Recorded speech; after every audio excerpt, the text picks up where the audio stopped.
সন্দেশখালী কাণ্ডে গ্রেপ্তার প্রাক্তন বিধায়ক নিরাপদ সর্দার। গ্রেপ্তার সন্দেশখালী প্রাক্তন সিপিএম বিধায়ক নিরাপদ সর্দার। গত শুক্রবার জেলিয়াখালীতে যেভাবে ভাঙচুর অগ্নিসংযোগের ঘটনা ঘটে, উত্তপ্ত হয়ে ওঠে এলাকা। আর আজ কলকাতার ফ্ল্যাট থেকে আটক করে তাকে সকালে নিয়ে যাওয়া হয় বাঁশদ্রোণী থানায়।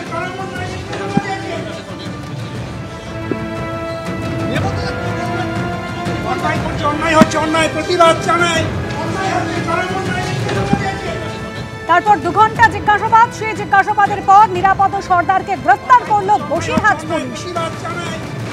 আমাদের প্রতিনিধি পার্থপ্রতিম ঘোষ এই মুহূর্তে রয়েছেন আমাদের সঙ্গে টেলিফোন লাইনে। পার্থপ্রতিম, আজ সকালে যখন নিরাপদ সর্দারকে নিয়ে আসা হয়েছিল বাঁশদ্রোণী থানায়, তার স্ত্রী অভিযোগ করেছিলেন যে মিথ্যে মামলায় ফাঁসানো হচ্ছে তার স্বামীকে। কোন কোন অভিযোগের প্রেক্ষিতে আজ গ্রেফতার করা হলো নিরাপদ সর্দারকে? দেখো, প্রাক্তন সিপিএম বিধায়ক নিরাপদ সর্দারকে গ্রেপ্তার করা হয়েছে এবং তাকে কিন্তু ইতিমধ্যে বসিরহাটে নিয়ে আসা হয়েছে। তবে তুমি জানো যে আজকে সকালবেলা ওনাকে বাঁশদ্রোণী থানায় প্রথমে ডাকা হয় এবং তার পরবর্তীকালে গ্রেপ্তার করা হয়। প্রাথমিকভাবে যে বিষয়টা জানা যায় যে শিবু হাজরা তার করা অভিযোগের পরিপ্রেক্ষিতেই প্রাক্তন বিধায়ক নিরাপদ সর্দারকে গ্রেপ্তার করা হয়েছে। কিন্তু পরবর্তীকালে পুলিশের তরফ থেকে যে বিষয়টা জানানো হয় যে গত শুক্রবার দিন এই সন্দেশখালী এলাকার জেলিয়াখালীতে সেখানে কিন্তু একাধিক জায়গায় অগ্নিসংযোগ ভাঙচুরের মতো ঘটনা ঘটে এবং সেই ঘটনাতে জেলিয়াখালী এলাকার এক বাসিন্দা তিনি অভিযোগ জানান। সেই অভিযোগের পরিপ্রেক্ষিতে নিরাপদ সর্দার প্রাক্তন সিপিএম বিধায়ক তাকে কিন্তু গ্রেপ্তার করা হয়েছে এবং কাল তাকে আদালতে পেশ করা হবে।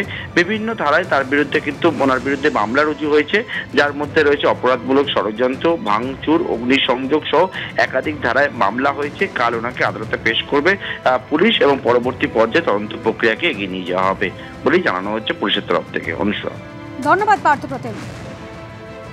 অশান্তি ছড়ানো, অপরাধমূলক ষড়যন্ত্র, চুরি, ভাঙচুর সহ একাধিক অভিযোগে মামলা রুজু করা হয়েছে সিপিএম এর প্রাক্তন বিধায়ক নিরাপদ সর্দারের বিরুদ্ধে। আর তার স্ত্রী ঠিক কি অভিযোগ করেছেন শোনাবো।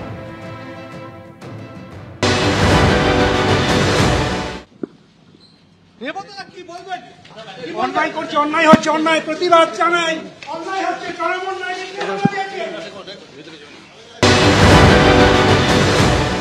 কোনো কারণ নেই, কারণ ছাড়াই ওনাকে গ্রেপ্তার করা হয়েছে এবং আসামিদের মতো করেই বাড়ি থেকে তুলে আনা হয়েছে। কোনো নোটিশ ছাড়াই, কোনো নোটিশ আমাদের হাতে দেয়নি এবং কোনো কিছু জানায়নি। এতবার জিজ্ঞেস করা সত্ত্বেও কোনো কথা আমাকে জানায়নি এবং আমার পরিবারের সবাইকে জানায়নি। না জানিয়ে ওনারা জোর করে তুলে নিয়ে চলে এসছে। মিথ্যে মামলায় আমার স্বামীকে ফাঁসানো হয়েছে। 4 তারিখ থেকে 9 তারিখ পর্যন্ত উনি সন্দেশখালীতে ছিলেন না, তা সত্ত্বেও ওনাকে মিথ্যে মামলাতে ফাঁসানো হয়েছে। আর যারা এতদিন অন্যায় করার পরেও সন্দেশখালীতে ঘুরে বেড়াচ্ছে তাদেরকে পুলিশ অ্যারেস্ট করতে পারলো না কেন? সন্দেশখালীর মানুষ জবাব চাইছে, আমিও ওনাদের সঙ্গে জবাব চাইছি। এখন লড়াই তো জারি থাকবে। বাঁশদ্রোণীর পুলিশ কিছু বলেননি, ওনারা সন্দেশখালীতে পাঠিয়ে দিচ্ছেন, সন্দেশখালীতে থাকবেন, তারপরে আমরা বুঝে নেব।